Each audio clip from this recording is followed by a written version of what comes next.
E como a gente está falando aqui da junção, né, dessa inteligência artificial com a arte, a questão da criatividade, ela sempre é questionada, né? Uma máquina, um software, ele pode ser criativo ou ele replica um modelo que é apresentado? E a criatividade é inerente ao ser humano. Qual que é a sua opinião?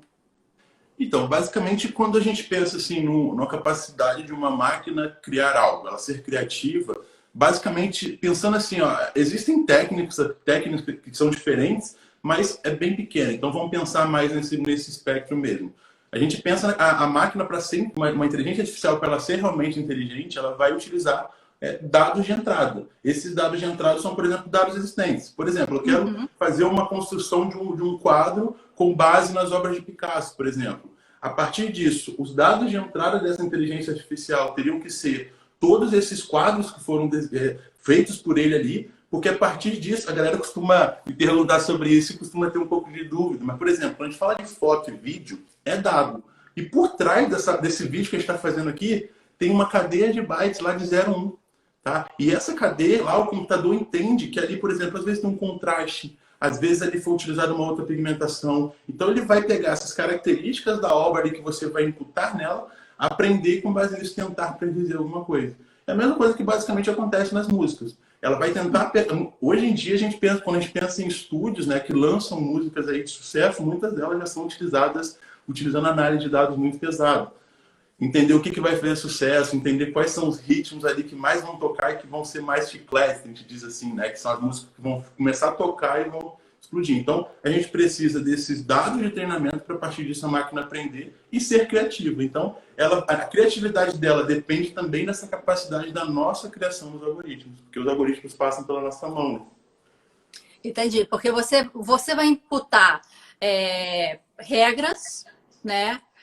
Você vai imputar padrões, né? E não sei, de repente, alguma métrica, né? E aí tem artes que a gente fala que elas já são estruturadas nesse sentido. Por exemplo, a poesia, né? O soneto já tem aquela divisão, já tem aquela métrica, tem um tipo de rima AB, né? Assim. Ou, vamos supor, a música, por exemplo, que é muito disso também, né? Tem toda uma partitura, tem toda uma métrica, os estilos, né? Tem todo um ritmo, né? E uma que cadência. Às vezes a gente nem consegue enxergar, né?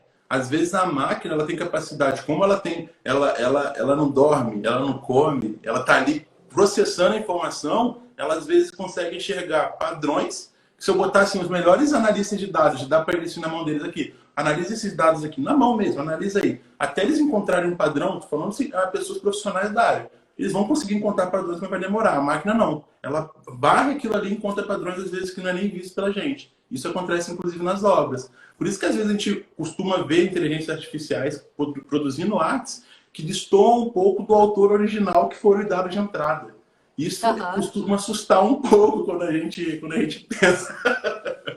Opa, já tá.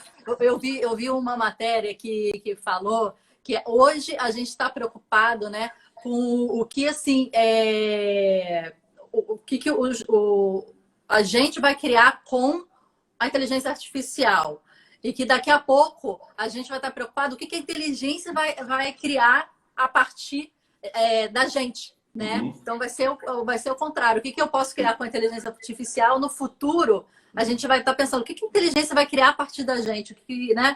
O que ela vai entender da gente e vai sair dali, né? Isso é um tópico muito importante que você fala, e eu bato muito nessa tecla, porque assim, ó, imagina que você está treinando uma inteligência artificial com dados. Esses dados, a gente vive na era do Big Data, então são muitos dados que estão sendo gerados realmente. E esses dados que estão sendo gerados, eles estão sendo gerados pela gente, por pessoas. Sim. Então, muitas vezes você replica uma discriminação, você replica uma forma que a sociedade vê determinado caso, que às vezes é uma linha totalmente tendenciosa da situação.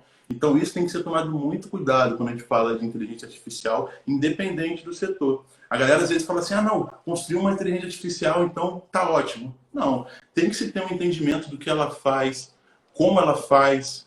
Você tem que entender quais são os dados ali, se foram bem analisados ou se está sendo uma construção por ser. Aí é um problema, né? Quando a gente tem, tipo, Sim. vamos fazer de qualquer jeito, o importante é que a gente esteja inovando.